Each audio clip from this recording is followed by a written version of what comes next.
تصدق على من نقول صدرة سواء نقول داري نبان العقو ديبتي وقصد عدي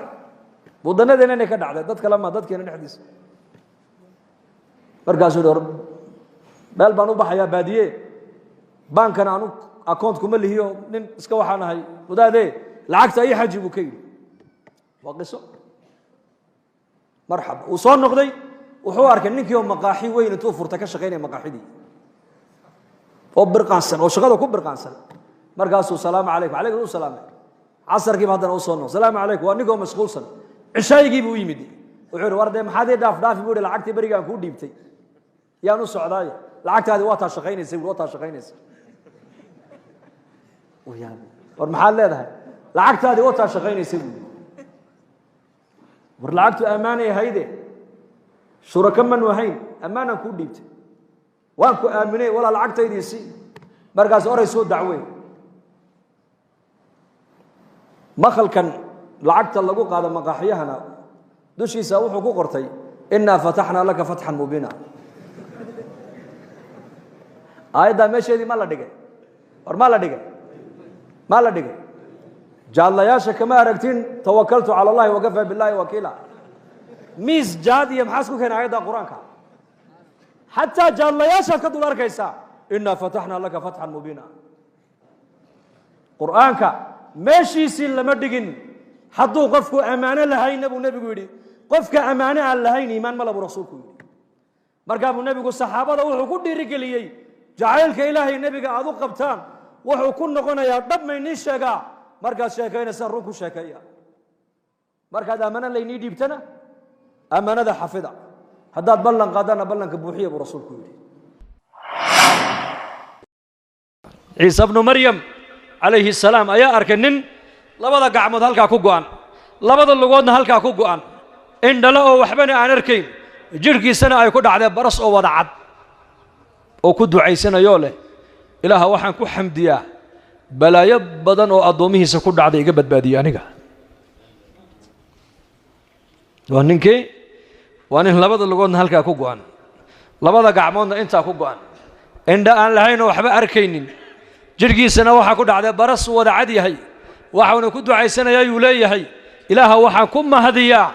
balaaye badan oo adoomihiisa ku dhacday iga badbaadiyay baan ku mahadiya buu leeyahay nabiyullaahi ciisa alayhi salaam baa ku yiri oo adiga balaayada ka maqan ee dadka kale ku dhacday ilaahay ka magan galaysa maxay tahay buu yiri wuxuu yiri waxa weeyaan dad baa jira buu yiri qalbi bay leeyihiin qalbiga ilaahay kuma hayaan cabsidiisa iyo jacayladiisa عربنا ويليهين عرب جوجنا إلهي كما حسوستان أما أنيق إلهي وحو إسيي قلبا شاكرا ولسانا ذاكرا با إلهي إسيي قلبا شاكرا قلبي وحو إلهي إسيي مرول بمهد نقايا يا عرب وحو إلهي إسيي الذاكرة ومرول بحسك إلهي كوقيا قفك قلبي اللي سيي إيه قلبي إيسا إلهي ما أنت أنكوهين عبسديسا محبديسا جعيلديسا أنا كوهين يا قفك عرب لسيي إيه عرب كيسا إلهي أنكو حسوسنين ee wax kale oo kaga sheekaysanaya miyayna balaaya ku dhicin buu yiri haaway ku dhacday taasan ilaahay ka magan galaya buu yiri ilaahay baan aniga taayiga ilaaliyay buu yiri nabiga kaleey salaatu wasalaam ayaa suuqa madiina isagoo maraya nin wuxuu arkay awr iibinaya markaasuu nabigu yiri awrka ma iibinaysa ha imisa inta way heshiiyeen markaa buu nabigu ku yiri soo raac awrka lacagtiisa ma ku siinay ana reer baadiya ما قرنا النبي صلى الله عليه وسلم ما قال هذا مدينة وصاق لأور كائن ويبيو هو كان كيبو هيا رسولك ضبط السعداء مركب النبي قد دقدقي ما دام النبي قد حق لقوله يا هي وحود دونا يا إنه نيجي هوري العكتي سوسيو نيجي ربادينا عاير بو السعداء ما دام السفر كسو قولوا سود علي عاير بو السعداء وضبط بالناس سنة يا مركب النبي قد صاد دايما وحو أركي نينكيو نينكي لا تاجون أور كي بناي مركب النبي قد صاد نقي wuxuu arkay ninkii lacag loo tirinayaba markaasuu nabigu ku yiri war xagee soonigii kala iibsanay ma ninkii reer baadiya ay dhigama iibsan markaa buu nabigu waan heshiinay tamal bay qiimihiina waan ka wada hadallo waan isla afgaranay waxaad hadda ila socotay kaliya ina lacagtiisa ku soo siiyo markaasuu ninkii yiri may igama iibsan markaabuu nebigu leey war waan kaa iibsaday muslimiintii reer madiino dhan baa ku soo ururay waa la isku dhageysanayaa acraabigii wuxuu leeyahay igamaad iibsan nebiguna waxa uu leeyahay war waan kaa iibsaday waan kaa gatay iyo igamaad gadan ninkii acraabigaa yidhi war inaad iga iibsatay markhaati ma haysataa markaabuu nebigu dadka sidaa u eegay khusaymata ibnu thaabit nin la yidhaah oo reer madiinaa soo boodo yidhi anaa markhaatiya buu yidhi inuu nebi maxamed calayhi salaatu wasalaam uu iibsaday maaragtaane awrka inuu kaa iibsaday anaa maragga furaaya markaabuu nebigu sidaa u eegay khusayma yaa khusayma markaan ninkan kale iibsanaynay meesha maad joogine seed markhaatiga aniga aad iigu qaadaysaa markaasuu yidhi yaa rasuula allah warkii samada ilaahay kaaga soo dhiibay ee jibriil uu kuu keenay baan kaa rumayne ma bini aadamkan aad baan u sheegi buu yidhi ma bayciga addoonkan ina dhex maray baad been ka sheegi inaad ka iibsatay waxaan ku rumaystay tidhidda aad tidhi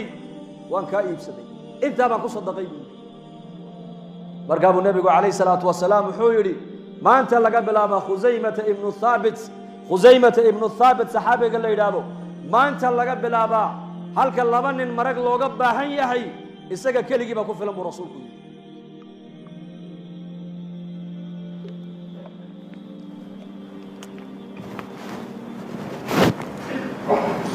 markiiba nebigu calayhi salaatu wasalaam wuxuu siiyey shahaado ayuu siiyey shahaadatu khusayma tacdilu bishahaadati rajulayn laba nin halka marag looga baahan yahay khusayme keligii baa ku filan buu nebigu yihi calayhi salaatu wasalaam leanna saxaabadu waxay garanayaan nebi maxamed qadarkiisa mar haddii ay maqlaan ilaahay baa sidaa yidhi oo nebi maxamed baa sidaa yidhi boqolkii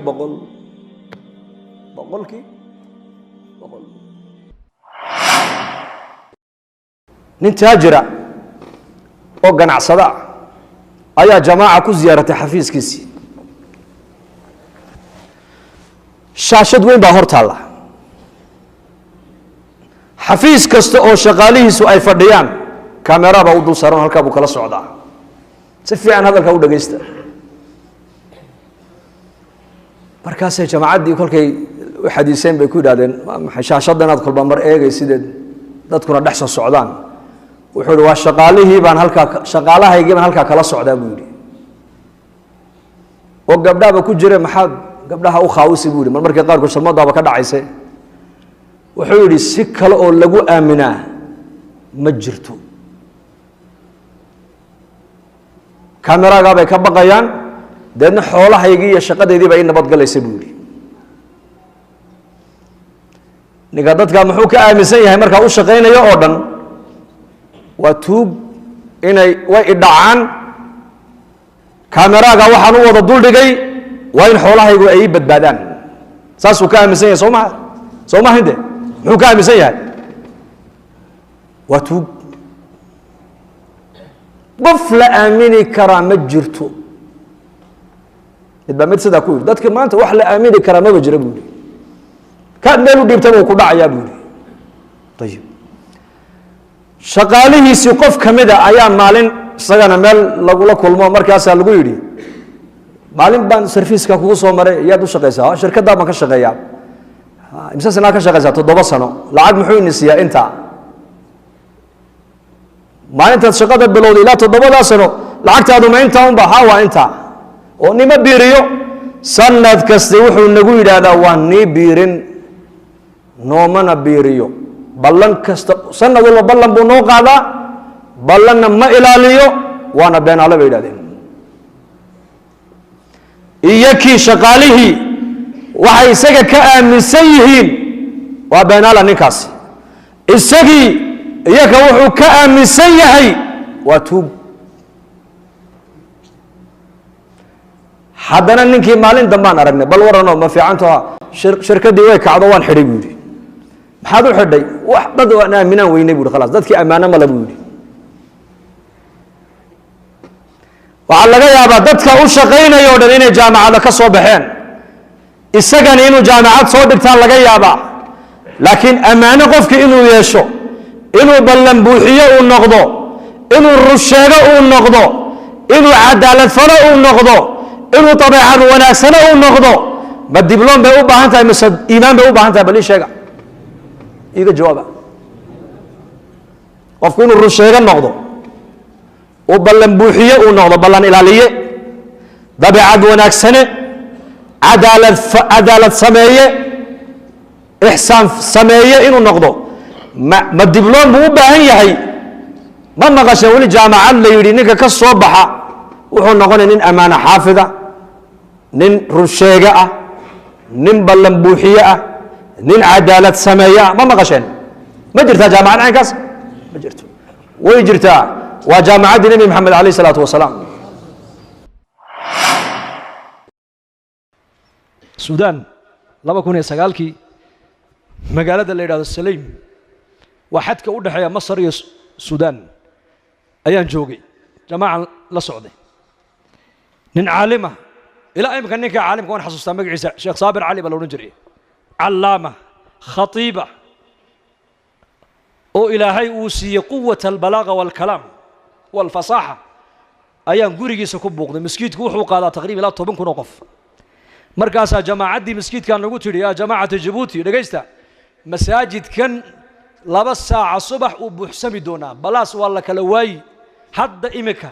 sii diyaar garooba masaajidka alaabtiina meel dhigta balaasa sii qabsada sidee ninka khatiibka halkan waxaa looga yimaadaa 100 kilomitir baa khudbadiisa looga yimaadaa haynooga yahan ziyaarane daa'iman jamaacadada tartiibta waxaa ka mid ah ma nazaluu fii manzil hadday magaalo ama maskiid ku degaan laabudda waa inay sheekha caalimka ziyaartaan gurigiisii baan ugu tegnay markaas jamaaca kuu joogtaa la yidho soo gala buu naga yidhi waan gallay khudbad buu warqadar ku diyaarsanayay waa khatiib weliba warqadda uu ku qortaa maahayna waa yani yakhtub biduuni alwaraqa markaasuu nagu yidhi min ayna markaasaan ku yidhi min jabuuti uu yaabay jabuuti ha dariiqeed soo marteen waxaan ka yidhi waxaan soo marray jabuuti sanca khartuum ilaa iyo qaryadaada waxaan ku imanay bas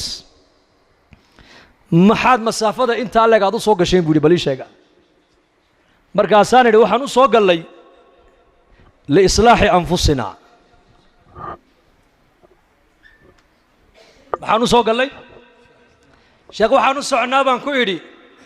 liislaaxi anfusina uma buu yidhi walitadkiiri ikhwaanina iyo dadka walaalaha iyo muslimiintan inaan soo baraarujinno oo soo ziyaaranno uma waliixyaa'i juhda nebi calayh isalaatu wasalaam dadaalkii nebi maxamed uu ummadda uga tegay dhaxalka ahaana ee ummaddu ay culummada ku weecisay dhaxalkii ee caamaduna adduunya u jeesatayna inaan caamada u sheegno oon ku nidhaano dadaalka diinta ininkana caamay waa laynaga rabaa ee culummada la shaqeeya oo garab culummada siiya markaasuu yidhi kalaam cajiib wax kale uma iman wax kale intaa baan u soconnaa wuxuu yidhi ayaa inaga dambeeya waxayna siiya markaasaan idhi nin walba waa bimaalihi wa nafsihi cajiib buu kacay sharaabkii buu noo dhigdhigay kolkaana cabnay buu naga yidhi bas waa ni iman maskiidka iska socda annagu waxaan leenahay ninkani su-aalaha siduu noo weydiiyey daqiiqa talow khudbaddii dhannaydba bilow ka soo diyaari uun tabliiq cajiib mambarkii mar aliya markuu fuulay hadalkiisa waxuu ka bilaabay jamaaca iigu timiday buuhi guriga waxay igu yidhaahdeen waxaan ku yidhi maxaa dalka u timaadeen waxay igu yidhaahdeen waxaan u soconnaa islaaxa naftayada waa taan annaku maanta aan ilowsannahay buu yidhi haddaan culummo nahay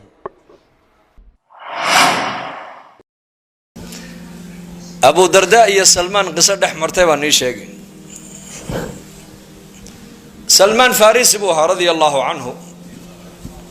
wuxuu damcay markaa inuu guursado abu dardaayo markaa uu nebigu walaala uu ka dhigo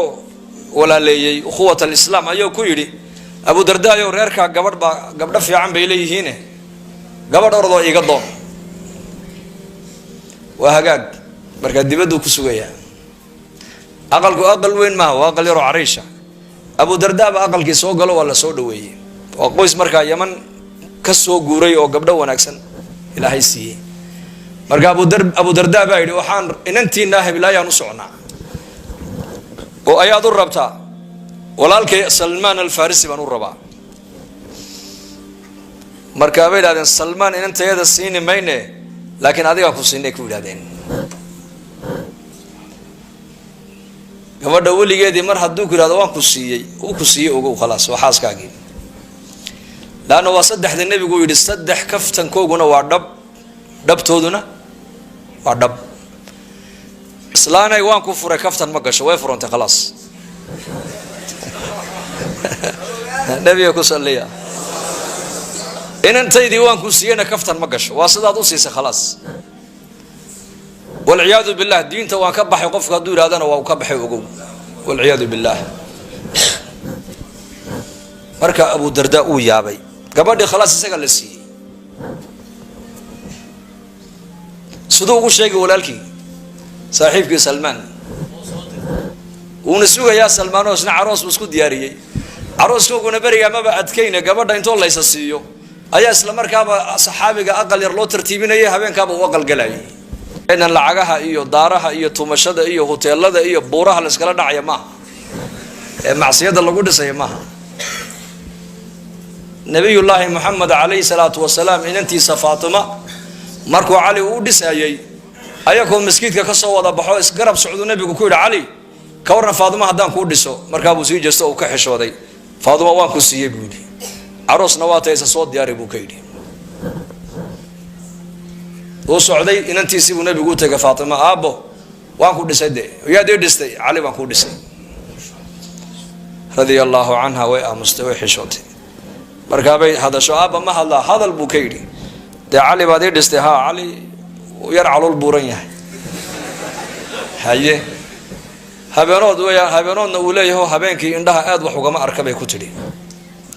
markaabuu nabigu ku yidhi faatima laqad zawajtuki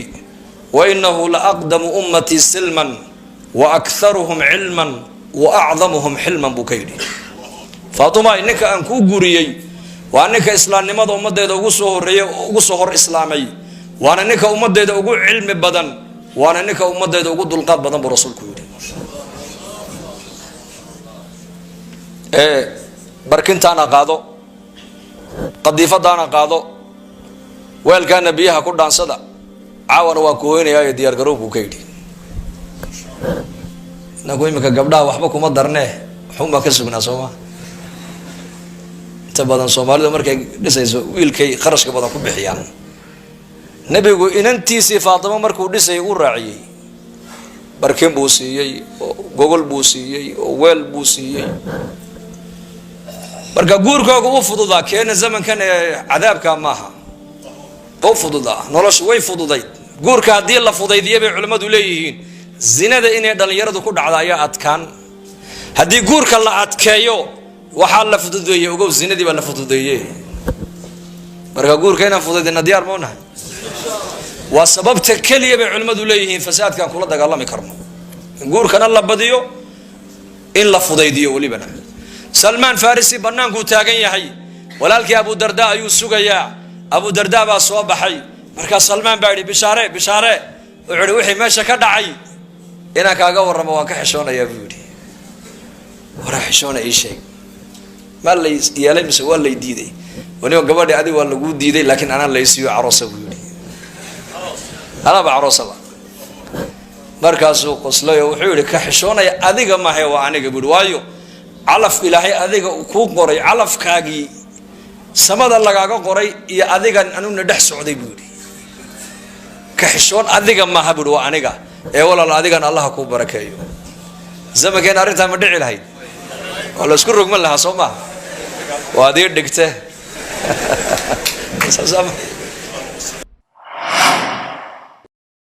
qisadii nebi ibraahim calayhi salaam dhegayso waa nebi ibraahim waa khaliilkii ilaahay jala wacala weliba dacwadda imtixaan buu u soo maray markuu weydiistay ilaahay jala wacala in loo siyaadiyo iimaankiisa in macrifada rabbigii ay u korodha markuu weydiistay waid qaala ibraahiimu rabbi arinii kayfa tuxyi lmowta qaala awalam tu'min qaala balaa walakin liyaطma'ina qalbii maxaa ku xigta qaala fakhud arbacata min aطayr shuruud baa yaa la hordhigay isaga afar shimbirood la kaalay baa lagu yidhi haddaad doonayso iimaanka inaan kuu siyaadino macrifada rabbiga inay kuu korodha haddaad doonaysid afar shimbirood soo qabo mustaciduun diyaar mawtiinde ya halkaan u socdo waad fahamteen soo maha fakhud arbacata min aطayr afar shimbirood soo qabaa laga yidhi cilm alyaqiin uu leeyahay laakiin wuxuu rabaa cayn lyaqiin inuu arko cilm alyaqiin uu leeyahay awalam tu'min baa lagu yidhi maad rumayn waxa dhintay saanu soo noolayno miyaanad rumaysnayn inaan soo saari karno inaan abuuri karno mar kale inaan noolayn karno qaala balaa may waan rumaysanahay buu ihi taa rabbigayow walaakin liyadma'ina qalbii waxaan rabaa in qalbigayga iimaanka iyo macrifadaadu ay sii biyo dhigto min darajati cilm alyaqiin ilaa darajati cayn alyaqiin inaan arkaan rabaaba shaygii oo la samaynaya inaan arkaan rabaa waa hagaaga afar shimbirood la kaalay baa lagu yidhi waa shardigaas oday da-weyn weliba afar shimbirood oo weliba aan isku nuuc ahayn bay culammadu yidhahdeen oo kala nuuc ah oo mid walba waddan gooniya meel gooniya laga soo qabanayo oday da-weyn soo qabashadeedu may u fududahay mise waa u dhib yar tahay mise way ku adag tahay maxaa loo sheegay qisadan xikmadaha qur-aanka allah ina fahamsiiyo qur-aanka waa inaan tadabbur ku akrinaa moogtahay waxaa laynoo sheegayaa sulaymaan oo adduunyadoo dhan ilaahay weydiistayna bilaa shuruud baa lagu siiyey waayo adduunyadu qiimo ma leh laakiin ibraahim wax qiimo luna weydiistay ka dhigan tahay shuruud baan ku xidhnay isaga diintu qiimay leedahay oo nebi sulaymaan mulkiga adduunyada ma dadaal buu ku helay mise duucu ku helay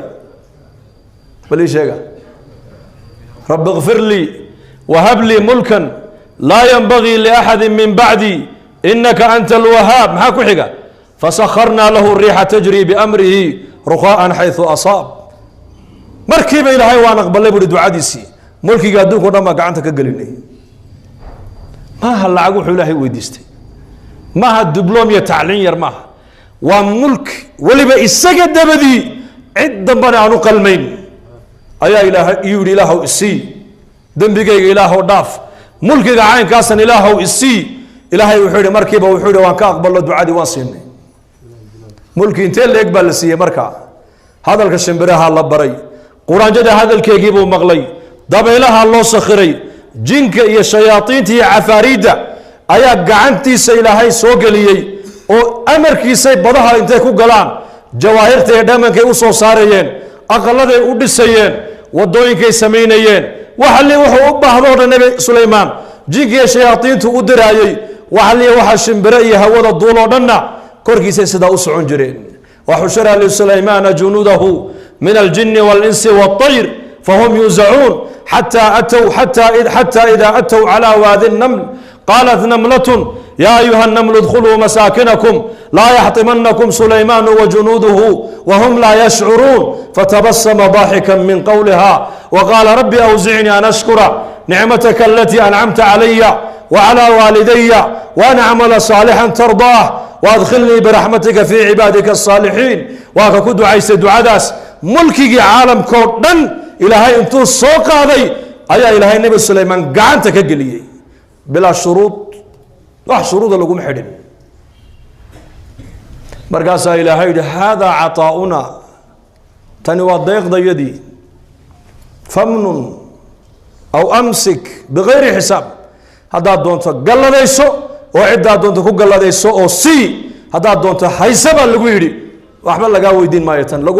laguguma xisaabin maayoba tan saciid ibn zayd radia allahu canhu islaam baa ka soo ashkatootay maxay kaga soo ashkatootay dhul aan lahaa ayuu beertiisii ku darsaday tidhi weliba ceelkaana anigaa leh iyadu haddama le ogow isagaa iska leh waa been abuurasho cuhmaan binu cafaan amiirka muminiinta u yeedhay saciid سعيد وطبنكي جنة اللو بشارية نين كمدا سعيد بن زيد أبا الأعور بركاسولي والله قاسو دعوة سعيدو ويا قاسو دعوة سلاة أبا قاسو دعوة دغضة وما حي قاسو دعوتي لول يدو أيلي ذا هاي بعد قادة تيبي يلا ليه ومع العيل كايضا له بركاسولي يا أمير المؤمنين أنوحا كم مغلي نبي محمد عليه الصلاة والسلام أوله دول أولهين تاكد دول أولهين نك الظلم كو قاتبوا نبي قيري مالك القيامة وحل لقو عقوبين دونا تضبط دول انتو سلسلة لوغو حلو آيا قورت لو قلنا لورن دونا جيدو لكع لما نكعي كريو ما نو حديث كنبي محمد كهيو كم مغلي ما يقولتها حق بني آدمين عن ظلم كو قاتم إلهو حدا يقول بين أبو رن يسبو يدي عندها كان قاد حدلن أضو عندها كان قاد موياني هل كان أي شيء قصي إله قد البيودي قل كي وقع كعي حق قادة تبوليسية وإن دبش دم مركز أورنجرتي ويهبارك سعيد بايقول داعي ويهبارك سعيد بن زيد بايقول داعي أيضا إن دلو دول كي أي كل شيء قتي إسقط وريجي سو إن دلا أي عيلك كود عادي بره عيلك بيه كود عادي لقى ما بس هو سهرن هالكي بقبرك لقى دقول له واسع حق بني آدم كعيار ما أنو النبي محمد كم مغلي تاك إلا إيجو دول حق الناس نيكا قردركو قاتا تضبط دول باقيامها قرت اللوجلية أو لقوير هذا لك عجيد لما نكعي كرب النبي يقول ما جيدي كرايو ما أنو حديث كنبي محمد كم مغلي ما يقولها عثمان وين دول بني آدم حق درك كقادا إله هذا يقول بين أبو رن يسيبوا عنده أنا كقاد هل كان إله كد البيوت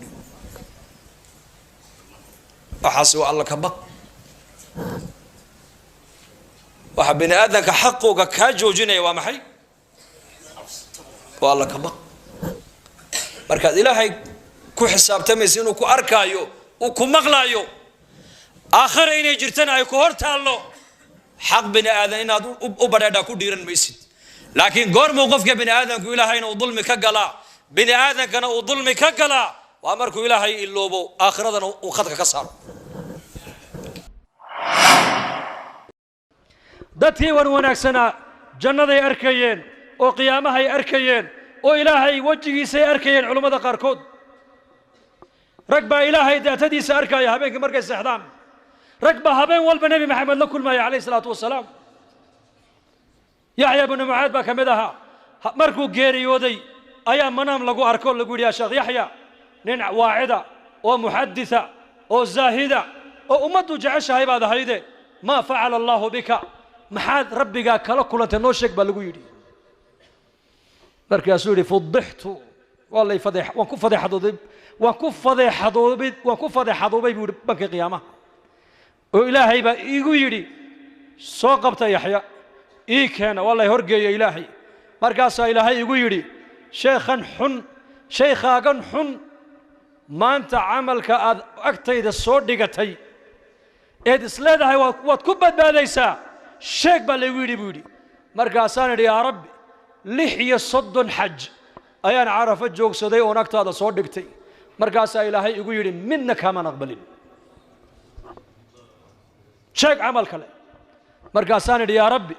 63,000 oo khatma qur'aaniya ayaan soo khatiman wataa markaasaa laygu yidhi midna kaamaan aqbalin waan kugu soo celiyey sheeg wax kale markaasaan dhulka eegay markaasaan is idhi dee camalkeen kaloo sheeganba labadii camal ee islahaa waad ugu rajo fiican tahay waa 36 xaj oo carafo istaagay iyo 63,000 oo khatmat alqur'aan intiiba markii laygu soo celiyey la yidhi lagaama aqbalin laygu yidhi ayaan madaxa ganoodiyey oo laygu yidhi welibana kor u taag madaxaago camalka aad agtayda soo dhigatay maanta aad leedahay waad ku badbaadaysaa itus markaasaan idhi yaa rabbi hee anu waxba ma wato waxba ma soo qaadan ba hee adigaan ku imid bas waxaan garanayay inaan u tagayo rab kariima ghafuura shakuur raxiim sataar xaliim latiif cafuwun ghafuur rabbiga sifaat kaale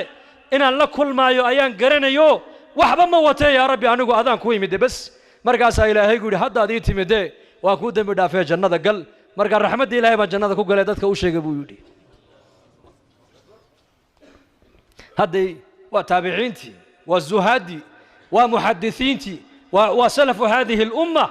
xasan albasri maantaan akhrisanayay maanta xasan albasri wuxuu yidhi 30 sano ma qoslin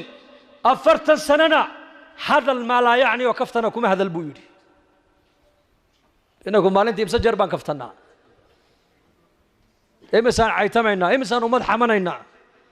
imisaan waxaan doonna eegaynaa imisaan waxaan doonna maqlaynaa laqad adraktu aqwaaman waxaan soo gaadhay aqwaam buu yidhi aqwaam waxaan soo gaadhay waa saxaabadii rasuulka raggaan ka soo gaadhay markaan la joogay waxaan ku dhex ahaa buu yidhi tuug baan ku dhex ahaa buu yidhi tuug waa xasan albasri baa hadalkaa leh ayna naxnu maanta halkeen joognaa maanta ilaahay hanu toobad keeno